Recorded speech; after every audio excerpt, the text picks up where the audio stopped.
विजय थलपती आणि राहुल गांधी यांनी घेतला पुढाकार. त्याचं झालं असं की सोनम वांगचुक यांची प्रकृती प्रचंड खालावली आहे. त्यांना व्यवस्थित चालताही येईना. 10 किलो वजन कमी झालंय. डॉक्टरांनी स्पष्ट इशारा दिलाय. या परिस्थितीमध्ये सोनम वांगचुक यांनी जर उपोषण मोडलं नाही तर काहीही होऊ शकतं. दुसरीकडे पंतप्रधान मोदी, अमित शहा, भाजप सरकार कोणीही त्यांच्या उपोषणाची दखल घेत नाहीये. कोणीही त्यांच्याकडे लक्ष देत नाहीये. हे सोनम वांगचुक म्हणाले होते, हे आंदोलन, हे उपोषण माझ्यासाठी नाहीये, देशातील विद्यार्थ्यांसाठी आहे, देशातील आईवडिलांसाठी आहे. त्यांनी बोलताना हे देखील सांगितलं, ज्या विद्यार्थ्यांनी आपलं जीवन संपवलं ते विद्यार्थी कदाचित तुमच्या घरामधील नसतील, त्यामुळे तुम्हाला या उपोषणाचं, आंदोलनाचं महत्त्व समजणार नाही. पण आता परिस्थिती इतकी बदलली आहे, सोनम वांगचुक यांना बोलताही येईना.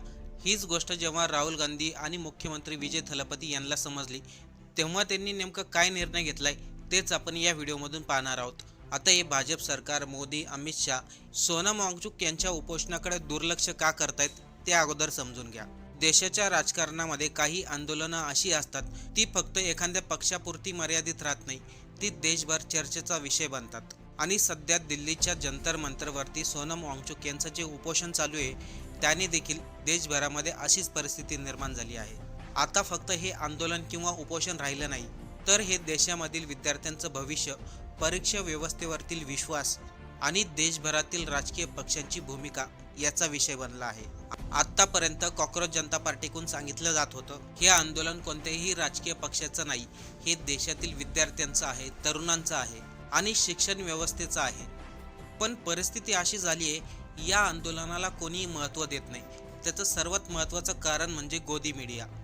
कारण की 16 दिवस झाले सोनम वांगचुक उपोषणाला बसलेत. त्यांच्या बातम्या कुठल्याही मोठ्या न्यूज चॅनलला दाखवल्या जात नाहीत. आपल्याला सर्वांना आठवतंय, याच जंतर मंतरवरती जेव्हा काँग्रेसचं सरकार होतं, तेव्हा अण्णा हजारे यांनी उपोषण केलं होतं आणि ते प्रकरण त्यावेळेस एवढं गाजलं होतं, देशभरामधील लोकांनी त्यांना पाठिंबा दिला होता. त्यावेळेस काँग्रेसच्या काळामध्ये कोणत्याही पत्रकारांवरती दबाव नव्हता.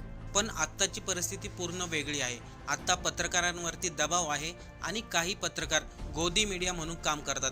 त्यामुळे हे आंदोलन कुठल्याही मोठ्या न्यूज चॅनलला दाखवलं जात नाही, त्याबद्दल बोललं जात नाही.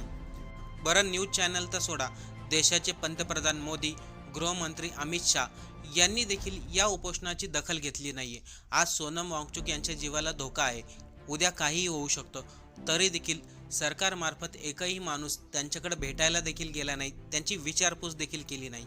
आता या ठिकाणी राहुल गांधी आणि मुख्यमंत्री विजय थलपती यांचं का महत्त्व आहे ते समजून घ्या. कारण की या दोघांनीही यापूर्वी नीटची परीक्षा, विद्यार्थ्यांचं जे नुकसान झाले त्याच्याबद्दल आवाज उठवला होता, सरकारवरती टीका केली होती. एवढंच काय, काँग्रेस पक्षाच्या कार्यकर्त्यांनी अनेक ठिकाणी आंदोलनं देखील केली. पण आता इथे आंदोलन किंवा पाठिंबा देण्याची गोष्ट नाही आहे, इथे एका व्यक्तीच्या जीवाची गोष्ट आहे, ते म्हणजे सोनम वांगचुक. कारण की आज जर भाजप सरकार त्यांच्या उपोषणाकडे गांभीर्याने लक्ष देत नसेल तर उद्या त्यांच्या जीवाला धोका होऊ शकतो.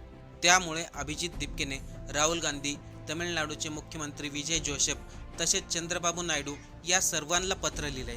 आता चंद्रबाबू नायडू आणि विजय थलपती यांच्यामध्ये चांगले जवळचे नाते आहे. अभिजित दीपकेने विनंती केली आहे, सोनम वांगचुक काहीही खात नाहीये, ते फक्त पाणी पित आहेत आणि त्यांचा जीवाला धोका होऊ शकतो, तरी देखील मोदी, अमित शहा कोणतीही प्रतिक्रिया देत नाही. कृपया करून सोनम वांगचुक यांना वाचवा, ते उपोषण मागं घेत नाहीये. आता यावरती जर राहुल गांधी, मुख्यमंत्री विजय जोसेफ, चंद्रबाबू नायडू यांनी कोणतीही भूमिका घेतली नाही तर देशभरामधून मोठा त्यांना विरोध होऊ शकतो. कारण की या ठिकाणी विनंती केली गेली आहे, सोनम वांगचुक यांच्या जीवाला धोका आहे, सरकार कोणता प्रतिसाद देत नाही.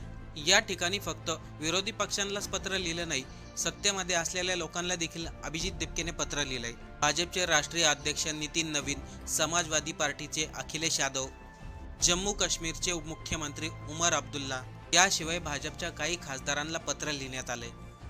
अभिजित दीपकेचं म्हणणं आहे, जर सोनम वांगचुक यांना जंतर मंतरवरती येऊन पाठिंबा देणं शक्य नसेल, किमान त्यांना व्हिडिओ कॉल करा, त्यांच्या तब्येतीची विचारपूस करा. सरकार या उपोषणाकडे का गांभीर्याने पाहत नाहीये असा प्रश्न विचारा.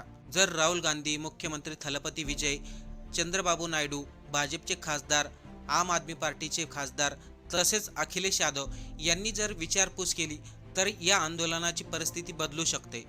कारण की जेव्हा संपूर्ण देश एका व्यक्तीच्या पाठीमागे उभा राहतो तेव्हा सरकारला त्यामध्ये दखल घ्यावी लागते.